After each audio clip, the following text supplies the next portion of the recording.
આમોદ તાલુકાના દાંડા ગામ ખાતે જમવા બાબતે 4 મિત્રો સાથે ઝઘડો થયો હતો। તેઓએ માર મારતા મિત્રને ગંભીર ઇજા પહોંચતા તેને ઘરમાં છોડી યુવાનો ફરાર થઈ ગયા હતા। 2 દિવસ બાદ તેનું સારવાર દરમિયાન મોત થતા પોલીસ આ દિશામાં તપાસ કરતા તેના મિત્રોએ તેની હત્યા કરી હોવાનું બહાર આવતા પોલીસે 4 લોકોની અટક કરી હતી।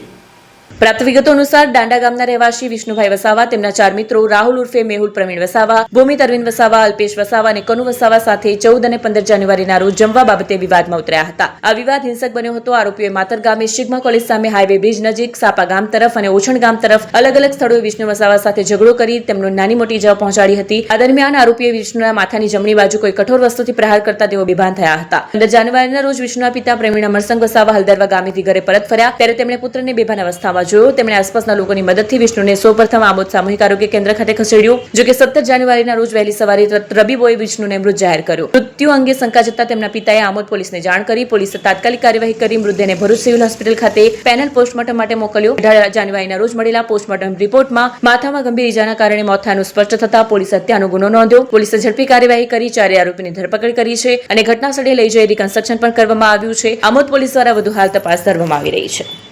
આમોદ પોલીસ સ્ટેશનમાં એક ગુનો નોંધાયેલો છે ગઈકાલે, જેમાં કામના જે ફરિયાદી છે પ્રવીણભાઈ અમરસંગ વસાવા નાઓ તારીખ 14/1/26 થી તારીખ 15/1/26 12 વાગ્યા સુધી બહાર ગયેલ હતા।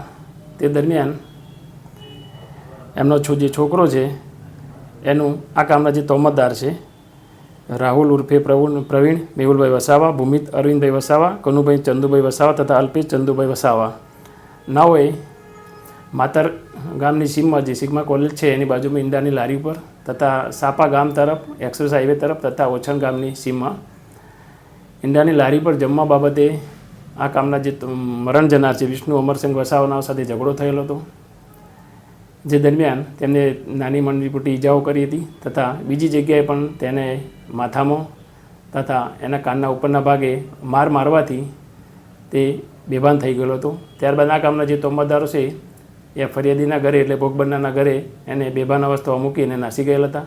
ત્યારબાદ ફરિયાદી ઘરે આવતા તેને ભરૂચ સિવિલ હોસ્પિટલ લઈ ગયેલા હતા। ત્યાં સારવાર દરમિયાન ભોગ બનનારનું મોત નીપજેલ હતું। તે બાબતનો ગુનો આ 4 તોમતદાર ઉપર દાખલ થયેલ છે। આ ગુનાના કામના જે તોમતદાર છે એને ગણતરીના સમયમાં આમોદ પોલીસે પકડી લીધેલા છે અને આ ગુનાના કામે તેઓને અટક કરવામાં આવેલ છે અને આગળની કાર્યવાહી હાલમાં આમોદ પોલીસ સ્ટેશનના પોલીસ ઇન્સ્પેક્ટર નાઓ ચલાવી રહેલ છે।